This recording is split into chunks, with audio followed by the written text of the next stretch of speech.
Today, in this session, we shall discuss a beautiful lesson, My Childhood, about the childhood days of our former President Abdul Kalam, which is an extract from his autobiography, Wings of Fire, and part of our English syllabus of class 10th, 7th unit A reading. Dr. Awul Pakir Jainaluddin Abdul Kalam was born on 15th October 1931 at Rameshwaram in Tamil Nadu. He was responsible for the evolution of ISRO's launch vehicle program, particularly the PSLV configuration, and for the development and operationalization of Agni and Prithvi missiles, and for building indigenous capability in critical technologies through networking of multiple institutions. In his literary pursuit, 4 of Dr. Kalam's books are Wings of Fire, India 2020, A Vision for the New Millennium, My Journey, and Ignited Minds, Unleashing the Power Within India, have become household names in India and among the Indian nationals abroad. Dr. Kalam received honorary doctorates from 30 universities and institutions. He was awarded the coveted civilian awards Padma Bhushan in the year 1981 and Padma Vibhushan in 1990 and the highest civilian award Bharat Ratna in 1997. Dr. Kalam became the 11th President of India on 25th July 2002. Let's see the glossary first. Erstwhile, former, undistinguished, not very interesting, successful or attractive.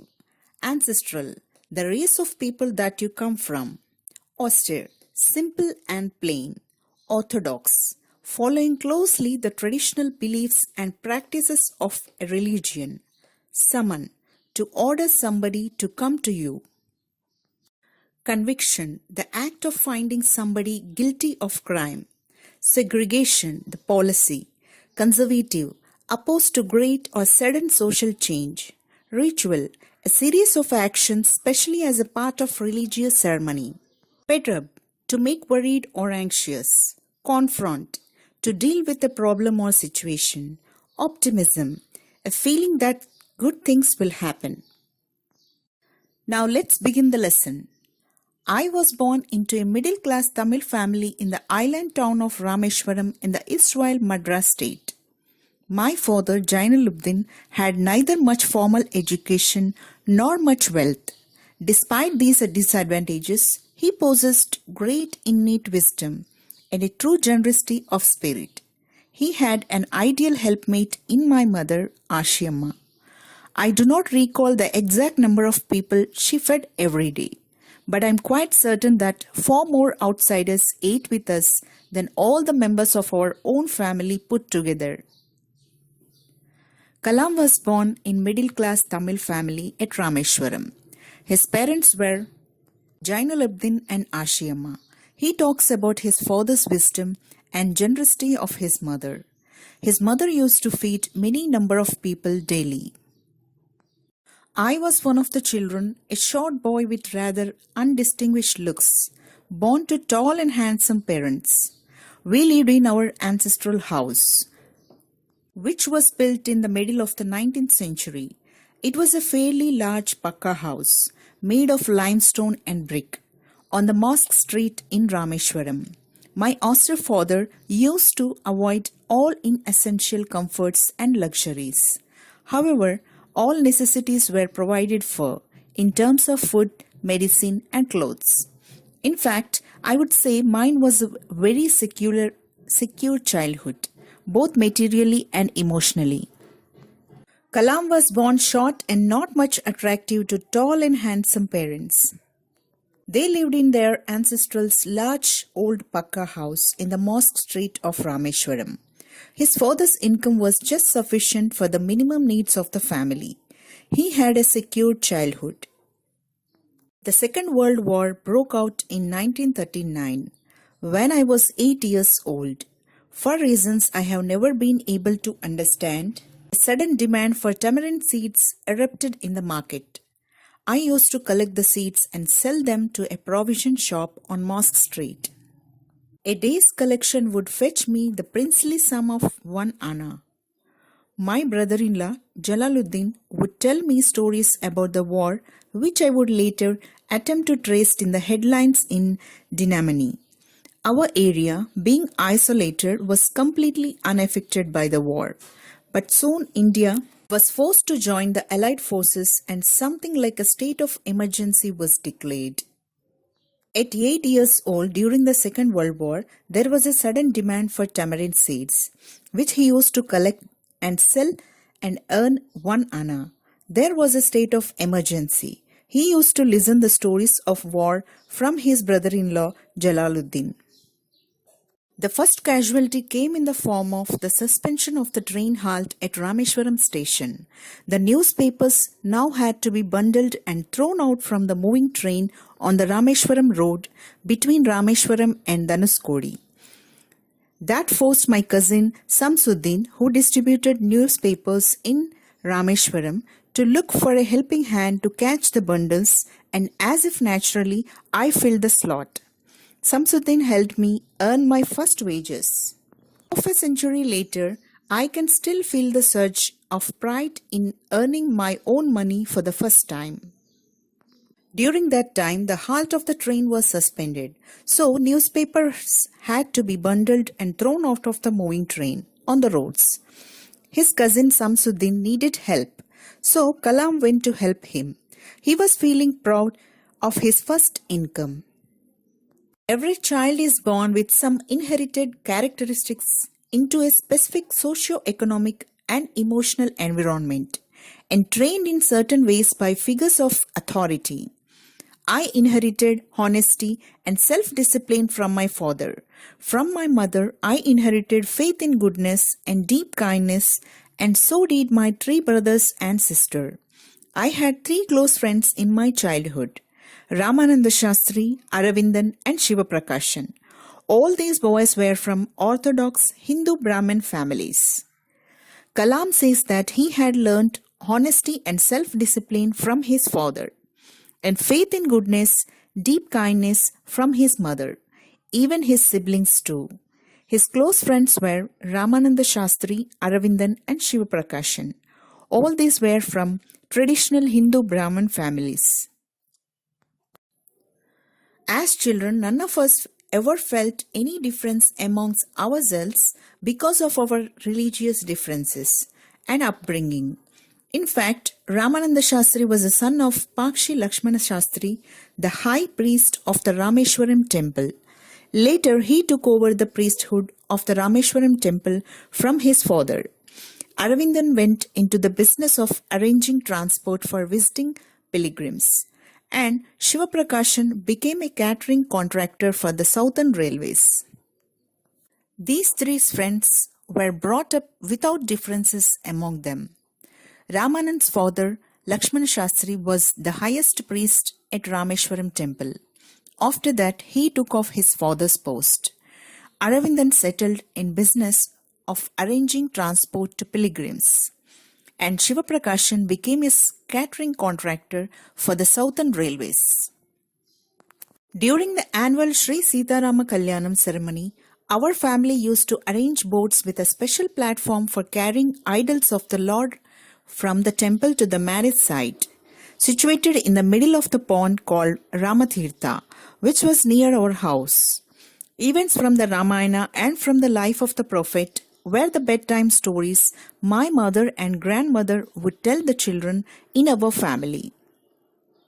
At the time of Sitarama Kalyanam ceremony, their family used to arrange boats for the idols to carry from the temple to the marriage site. His mother and grandmother used to tell him the stories of Ramayana and prophet at the bedtimes. One day, when I was in the 5th standard at the Rameshwaram Elementary School, a new teacher came to our class. I used to wear a cap which marked me as a Muslim. And I always sat in the front row next to Ramananda Shastri, who wore the sacred thread. The new teacher could not stomach a Hindu priest's son sitting with a Muslim boy. In accordance with our social ranking as the new teacher saw it, I was asked to go out and sit on the back bench. I felt very sad, and so did Ramananda Shastri. He looked utterly downcast as I shifted to my seat in the last row. The image of him weeping when I shifted to the last row left a lasting impression on me. Kalam here tells about an incident at his elementary school. When a new science teacher joins, he identified Kalam as Muslim and asked him to sit on the last bench. He and Ramananda Shastri felt very bad. After school, we went home and told our respective parents about the incident. Lakshmana Shastri summoned the teacher and in our presence told the teacher that he should not spread the poison of social inequality and communal intolerance in the minds of innocent children. He bluntly asked the teacher to either apologize or to quit the school and the island. Not only did the teacher regret his behavior, but the strong sense of conviction Lakshmana Shastri conveyed ultimately reformed this young teacher. When they went back home, they told their parents about the incident in the school. Lakshmana Shastri asked the teacher not to show inequality and spread the communal intolerance in the young children's mind. He asked the teacher to express apology or to leave the school. The teacher realized his fault and was reformed. On the whole, the small society of Rameshwaram was very rich in terms of the segregation of different social groups. However, my science teacher, Shiva Subramanian Iyer, though an orthodox Brahmin with a very conservative wife, was something of a rebel. He did his best to break social barriers so that people from varying backgrounds could mingle easily. He used hours with me and would say, "Kalam, I want you to develop so that you are on par with the highly educated people of the big cities." Rameshwaram was very strict in such separation of social differences. The science teacher Shiva Subramanian Iyer, his wife was orthodox and cannot accept sudden changes.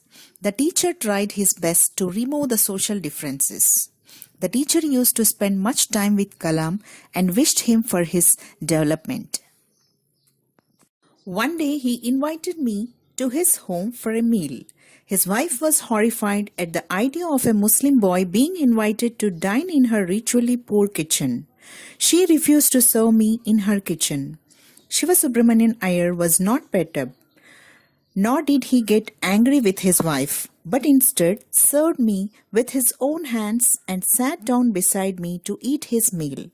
His wife watched us from behind the kitchen door.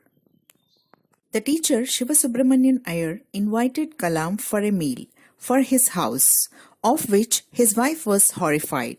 She was not ready to serve him in her ritual kitchen, so the teacher himself served him. His wife watched Kalam from behind the door. I wondered whether she had observed any difference in the way I ate rice, drank water, or cleaned the floor after the meal. When I was leaving his house, Shiva Subramanian Iyer invited me to join him for dinner again the next weekend.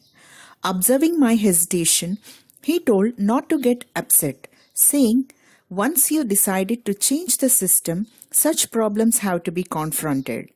When I visited his house the next week, Shiva Subramanian Iyer's wife took me inside her kitchen and served me food with her own hands. Kalam wondered if she observed the way Kalam ate, and when he was about to leave, the teacher again invited him for dinner the next weekend. He said that they had to face such situations when decided to change the system, but next time the teacher's wife herself served Kalam.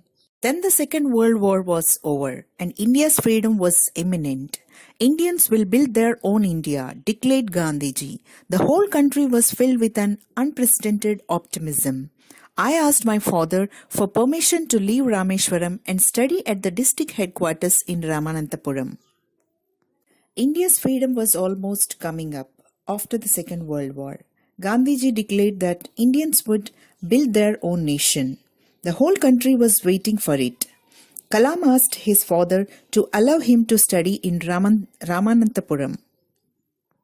He told me, as if thinking aloud, Abul, I know you have to go away to grow. Does the seagull not fly across the sun, alone and without a nest?